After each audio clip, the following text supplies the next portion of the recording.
The small ship carrying 12 alien students approached Earth with great caution.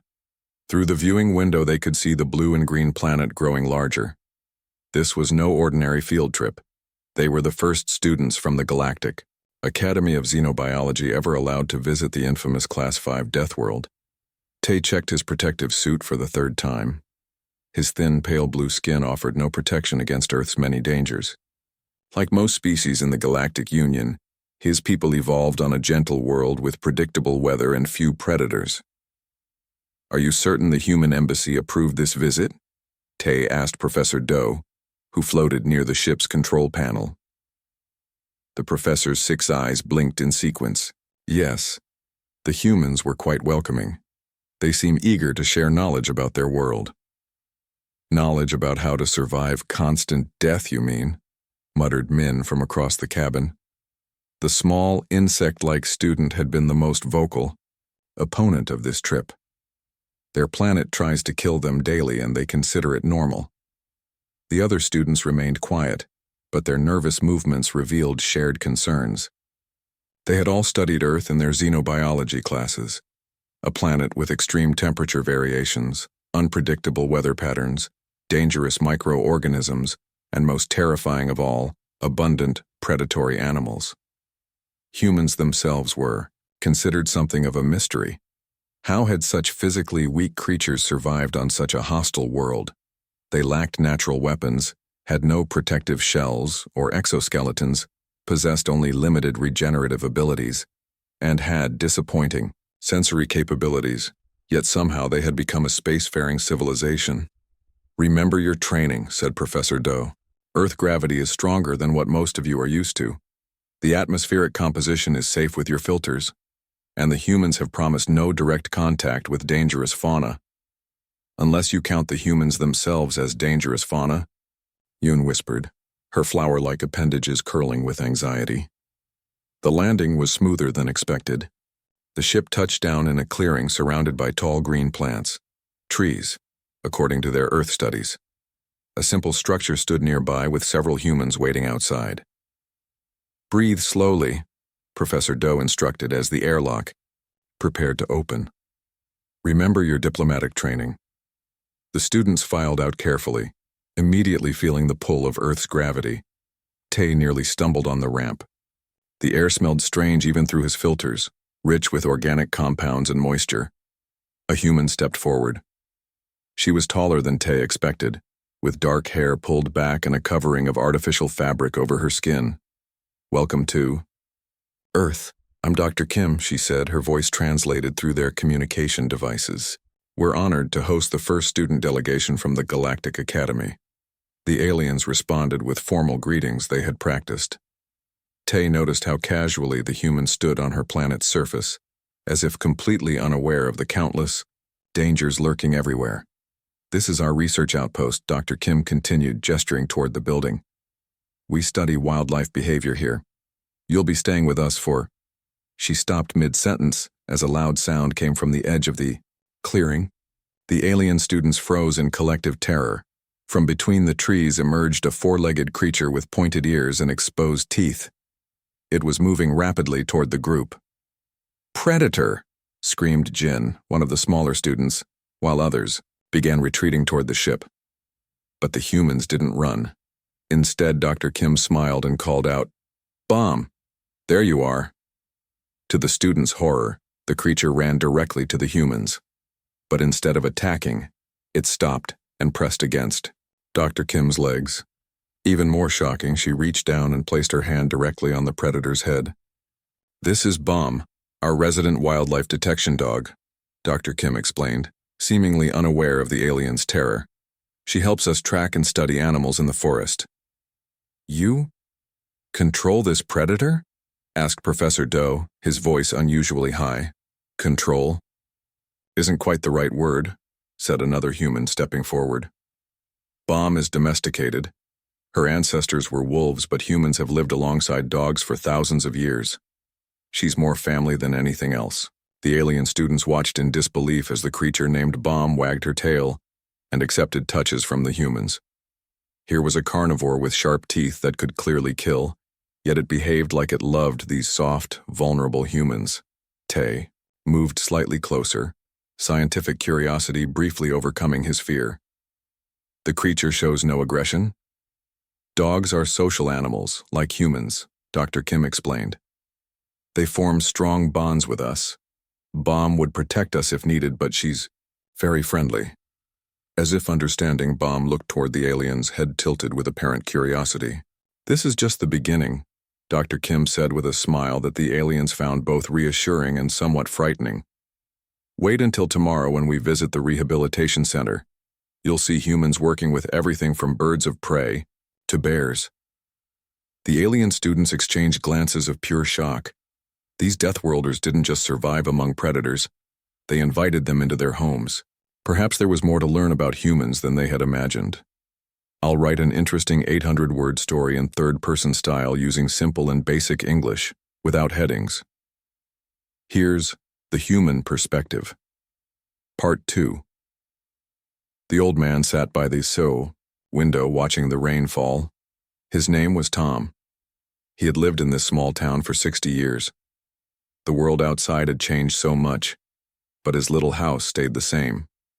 Tom remembered when the big factory came to town. Everyone thought it would bring good jobs and better life. For a while it did.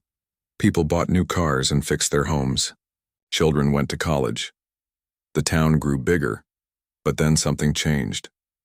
The factory owners found cheaper workers in another country. One day, they closed the doors and left.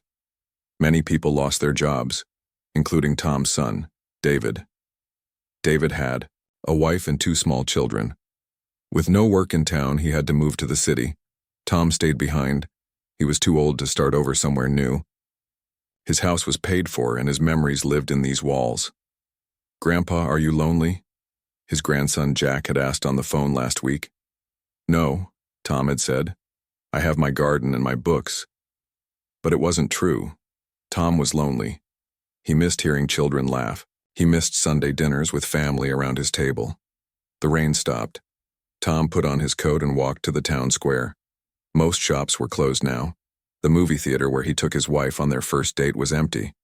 The ice cream shop, where his children got treats after school, was now a place that cashed checks for high fees. Tom sat on a bench and watched the few people who passed by. Nobody smiled. Nobody said hello. Everyone was in a hurry to be somewhere else. A young woman sat down beside him. She had bright blue hair and many small rings in her ears. Tom looked away. Young people today were so strange. "Nice day after the rain," she said. Tom nodded, surprised she spoke to him. "I'm Maya," she said. "I just moved here to open an art studio." "An art studio? Here?"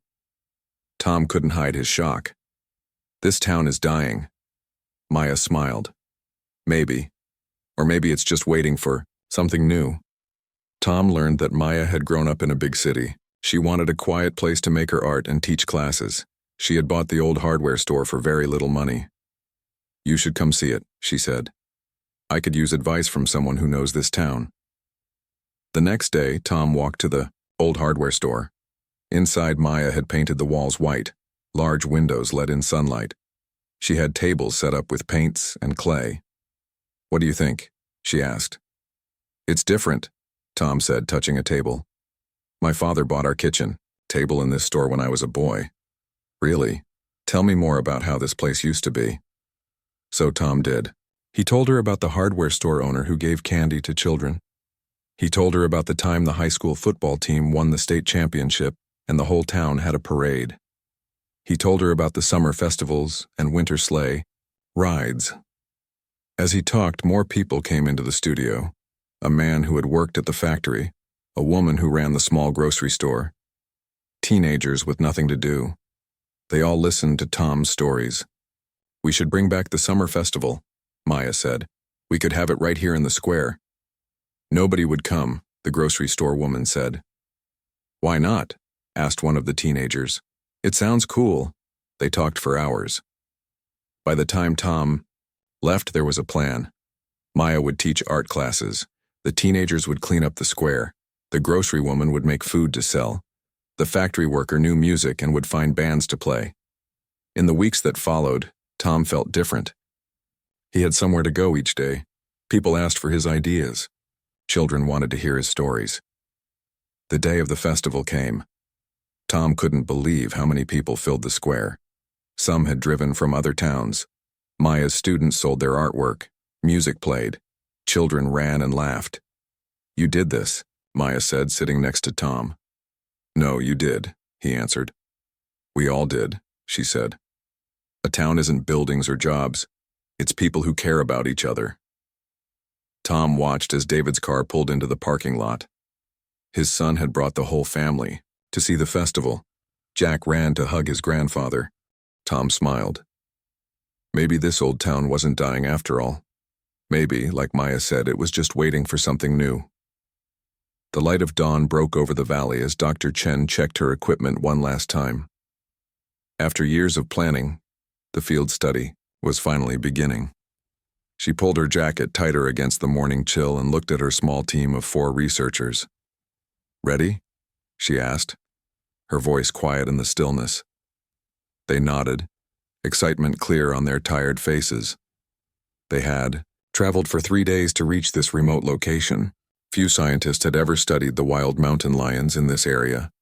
Sarah, the youngest team member, adjusted her backpack nervously. This was her first field study since finishing college. She had read all about mountain lions in books, but seeing one in the wild would be different. "Remember," Dr. Chen said, "we observe only. We do not interfere." They hiked for 2 hours before reaching the first camera spot. These special cameras would take pictures when animals walked by. The team would place 20 cameras throughout the valley. "The pictures will show us where the mountain lions go and what they do," Dr. Chen explained to Sarah. "We will learn about their hunting patterns and family groups." Dr. Chen had studied animals for 20 years, but mountain lions were special to her. When she was a child, she had seen one drinking from a stream near her grandfather's farm. Big Cat had looked at her with golden eyes, then disappeared silently into the trees. Since that day, she had wanted to understand these mysterious animals. By afternoon, dark clouds gathered in the sky. The team hurried to set up their camp before rain came. They put up tents and covered their equipment with waterproof sheets. Rain started just as they finished. They sat under a tarp, eating soup and talking about what they might discover in the coming weeks. "I heard a farmer lost 3 sheep last month," said Miguel, who knew the local area well. "People here think there are more mountain lions than usual." "That's what we need to find out," Dr. Chen said. "If the population is growing, we need to understand why. It could help with protection plans." That night, as rain pattered on her tent, Dr. Chen wrote in her journal, "This study could help people and mountain lions live together better. Many farmers wanted to kill the big cats for taking their animals. But mountain lions were important for keeping deer populations healthy." The next morning was clear and beautiful. The team split into pairs to cover more ground. Dr. Chen went with Sarah to check an area where mountain lion tracks had been seen recently. They walked quietly, stopping often to look and listen. Dr. Chen taught Sarah how to spot signs that animals had passed by: bent grass, marks on trees, and small piles of dirt where cats covered their waste. "Look," Sarah whispered suddenly, pointing to a rocky area above them. Dr. Chen raised her binoculars slowly. There, stretched out on a sun-warmed rock, was a female mountain lion. Her tawny coat blended with the stone, making her hard to see. "She's beautiful," Sarah breathed. The mountain lion's ears twitched. She looked directly at them with those same golden eyes that had captivated Dr. Chen as a child. Then something moved behind her. 2 small cubs appeared from behind a boulder, playing and jumping on each other. "Cubs," Sarah whispered. "She has babies." Dr. Chen nodded, too moved to speak. This was better than she had hoped. Watching the mother, with her cubs, would tell them so much about mountain lion family life. For an hour they stayed perfectly still, taking notes and pictures. The mother lion watched her cubs play, sometimes joining their games, sometimes cleaning them with her rough tongue. When the mountain lion family finally moved away into the trees, Sarah turned to Dr. Chen with shining eyes. I understand now, she said. They're not just dangerous animals, they're mothers and babies, they have families. Yes, Dr. Chen smiled. And our job is to help others see that too. Back at camp that evening, everyone was excited by the day's discoveries. Miguel's team had found tracks from a large male mountain lion. The fourth researcher, Tom, had recorded the sounds of a mountain lion calling in the distance. As they sat around a small fire, Dr. Chen felt a deep sense of purpose. The study had only just begun, but already they were learning things that might help save these amazing animals. Tomorrow, she told her team, we go deeper into the valley. The flames cast flickering shadows on their faces as they planned the next day's work. Outside the circle of light, the wilderness stretched vast and mysterious. Somewhere out there, the mountain lions were moving through their world, a world that humans were only beginning to understand. The sun was setting when Alex heard the first scream. He dropped his backpack and ran toward the sound. The forest, path twisted between tall trees, making it hard to see far ahead. Help, someone help! The voice came again, closer now. Alex had been hiking alone all day. He hadn't seen another person for hours. Who could be screaming? What was happening? He rounded a bend and stopped suddenly. A young woman stood frozen on the path. Her face was white with fear. 20 feet away, a large black bear stood on its hind legs looking at her.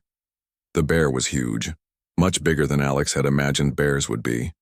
Its fur was dark and shiny in the fading light. The woman was a hiker too, carrying a small pack. She was completely still, not even turning to look at Alex. Don't run, Alex whispered. He had read about bears. Running could make them chase you. The bear dropped to all fours and took a step forward. The woman made a small, frightened sound. Alex's heart beat fast. What should he do? He remembered something else from his reading. Bears don't like loud noises. He picked up a stone and threw it against a tree trunk. It made a sharp crack. At the same time, he shouted as loud as he could. The bear turned its head toward him. For a terrible moment, Alex thought it might charge at him instead. Then the animal turned and walked away into the trees, moving surprisingly fast for something so big. The woman's legs gave out, and she sat down hard on the path. Are you okay? Alex asked, hurrying to her side. She nodded but couldn't speak, yet her hands were shaking. I'm Lisa, she finally said. Thank you. I thought it was going to attack me. I'm Alex. What happened? Lisa explained that she'd been taking pictures of wildflowers when she heard noises in the bushes. When she looked up, the bear was there, watching her. I didn't know what to do, she said. I couldn't move. Being still was smart, Alex told her. Running might have made things worse. The light was fading fast now. It would be dark soon. Alex looked at his map. There's a ranger station 3 miles ahead. We should go there and report the bear. Lisa nodded and stood up on shaky legs. They walked together, talking quietly. Lisa was a college student studying plants. She had come to the forest to photograph rare flowers for a project. Alex was on vacation, hiking through the mountains for a week. As darkness fell, they used their flashlights to follow the path. Every sound in the forest made them jump. Was the bear following them? Were there other bears? Suddenly, Lisa's flashlight flickered and went out. My batteries are dead, she said, her voice tight with fear. Stay close to me, Alex said. We'll share mine. They walked slower now, the single beam of light showing only a small part of the path ahead. The forest seemed to press in around them, full of rustling sounds and moving shadows. Then Alex's flashlight caught something on the path, 2 shining eyes reflecting the light. They froze. Is it another bear? Lisa whispered. The eyes were low to the ground, not tall like a bear would be. As they watched, a fox stepped into the beam of light. It looked at them for a moment, then trotted across the path and disappeared. They both laughed with relief. The sound broke the tension and they continued walking with lighter hearts. An hour later, they saw lights through the trees. The ranger station. They hurried the last half-mile, eager to reach safety. The ranger listened to their story about the bear. She made notes and thanked them for reporting it. "You did the right things," she told them. "Making noise usually scares them away. Bears don't want trouble with people unless they feel threatened or if they're after food." She offered them beds for the night in the station's small bunkhouse. They gratefully accepted. Neither wanted to camp in the forest after what had happened. Later, as Alex lay in his bunk, he thought about the bear. How powerful it had looked. How easily it could have hurt Lisa, or him. Yet it had chosen to leave when challenged. "Are you awake?" Lisa whispered from the next bunk. "Yes," Alex answered. "I keep seeing those eyes in the dark," she said. "But you know what's strange? I'm not just scared anymore.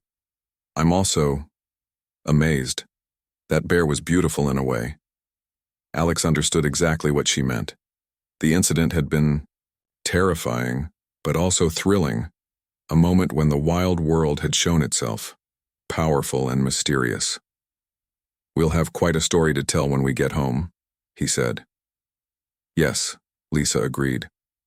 "And I'm definitely coming back to finish my flower project. Just maybe not alone next time." In the darkness, they both smiled. The forest night continued around them, full of life and secrets. The rain fell hard on the small boat. Mark held tight to the sides as waves lifted them up and down. He had been a fisherman for 20 years, but this storm was one of the worst he had seen. Next to him, his new helper Tiago looked scared. "Will the boat hold?" Tiago shouted over the wind. Mark nodded. His old boat had weathered many storms, but he was worried about something else. They were far from shore, and the radio wasn't working. No one knew where they were. 2 days earlier, Mark had agreed to take Tiago on the fishing trip. The young man had moved to the village last month and needed work. Mark didn't usually like having people on his boat. He preferred to be alone with the sea and his thoughts. But something about Tiago's quiet way had made him say yes. Now, as the storm raged around them, Mark wondered if he had made a mistake.